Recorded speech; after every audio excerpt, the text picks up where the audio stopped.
input. And the creation of businesses is one of the things we really want to try to promote through this process here. Actually have an agreement with the Housing Authority to work in and around our community to create businesses and jobs. So we will be talking about that more. The next person who's going to talk about education, and Mr. Copeland delved into it a little bit, but Dr. Adenar will be next on the agenda.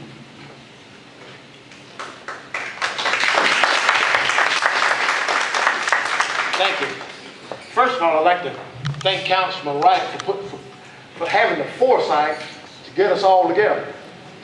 You know, education is, Mr. Copeland has already done my 10 minutes, so I'm only going to take 5. But as we look around our community, and the whole purpose of this meeting is to look at the impediments for fair housing in our community. But we all know that in order for fair housing to take place, education is the most important part. First of all, if you want to improve education, then you improve the homes. We have to put in place in our communities a mechanism where families can make a living so that they can help their children become successful. We have children that are graduating from universities and from technical schools in debt. I mean, they hadn't even hit the job market yet. And we're talking about kids that are entering the workforce, if they can find a job, owing $20,000 and $30,000 already. Now, there are some kids that are fortunate enough to have the educational background and have the scholarships that were available to them to come out of school debt-free. But for 80% of those kids that are coming out of our universities and coming out of our technical schools, they're already in debt. Now, how do we solve that problem here in Valdosta? Because that's when I read the impediments study that was done by the city of Valdosta, it was specific to Valdosta, Lowndes County, and what had happened to Valdosta and Lowndes County over the last 10 years since the last census. And what we find in that study is that the African American population in the city of Valdosta has grown 31%.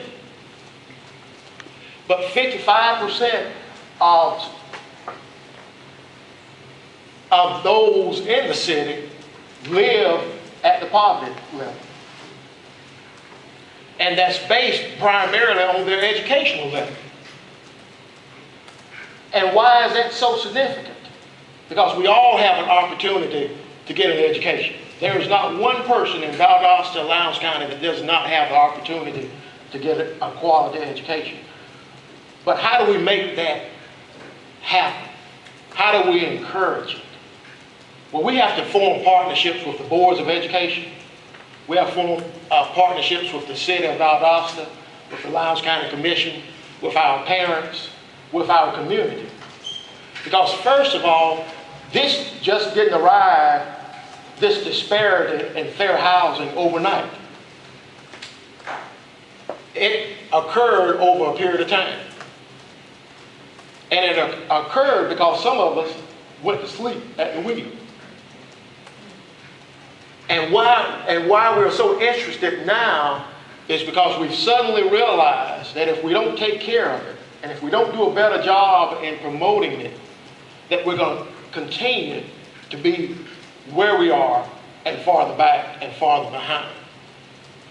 It's hard for a parent, either a single parent or a two-house parent, to educate a child after they've been educated at school when they're unemployed. So we have to work together to bring good quality jobs to Valdosta. But we have to make sure that we also have a good quality workforce for these jobs. Amen. And that's where good work ethics is required. And please don't look at the way I'm dressed thinking that my work ethics has deteriorated since I retired. I do have a suit, but I thought that we were going to be behind something to cover up my jeans. But I should have been prepared knowing that I was going to be on this panel. But we must teach our children that if they are looking for a job, that they must dress for success. You know, an employer an employer, when you walk into the door, he's already made up his mind whether or not he's going to hire you. Before he looks at your resume, before you open up your mouth, before you complete the application process, he's already determined in his mind whether or not you're going to be a good employee. And you know, that's something that we must continue to teach our children. It's not all employers' fault that people are not getting employed. It's the way that we project ourselves. We have to look for the jobs. And we have to prepare ourselves for the job. And we can't think just because we're college graduates that we all going to start at the top of the ladder. Sometimes it starts in the back. But hard work and perseverance pays off.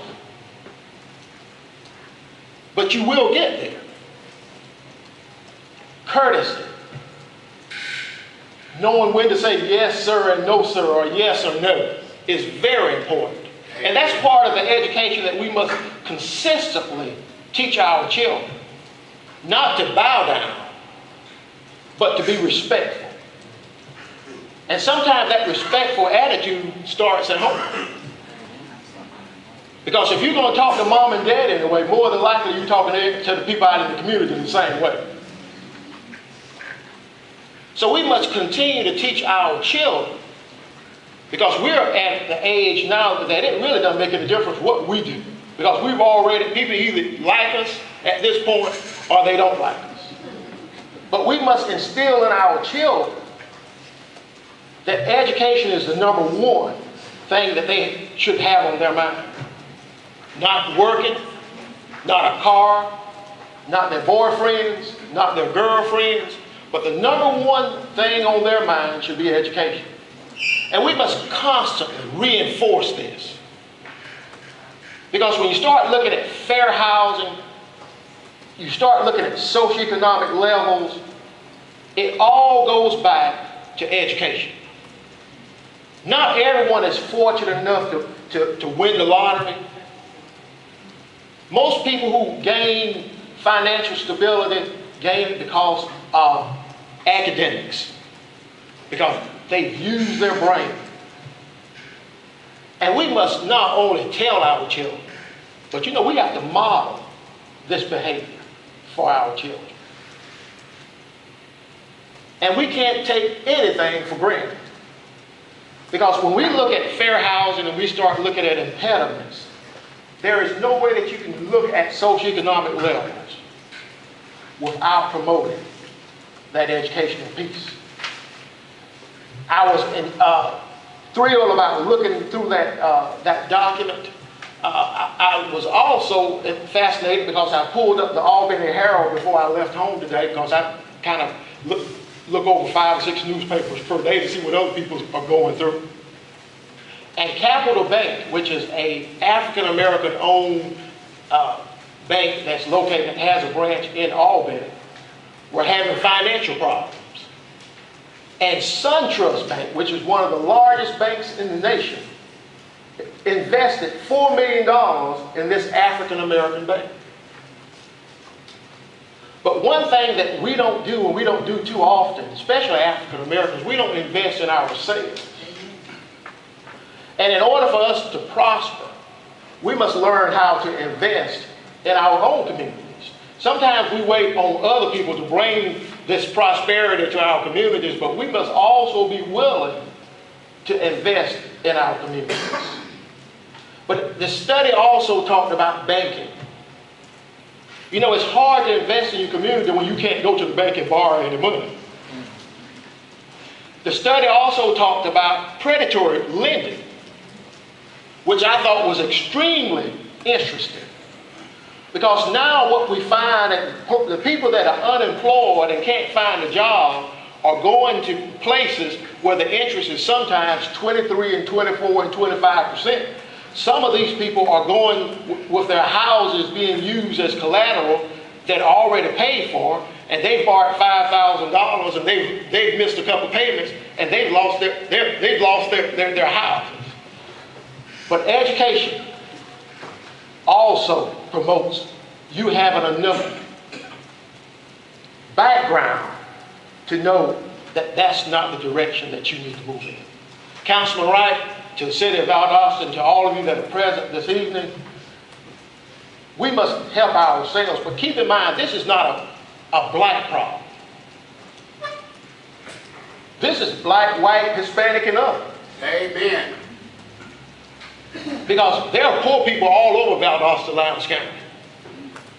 So we must help each other and not look at this one side as an African American problem or as a white problem or a disparity, because we're all fighting the same enemy, and that's social economic disparities in our communities and how to solve those impediments that have already been identified. Thank you for your time.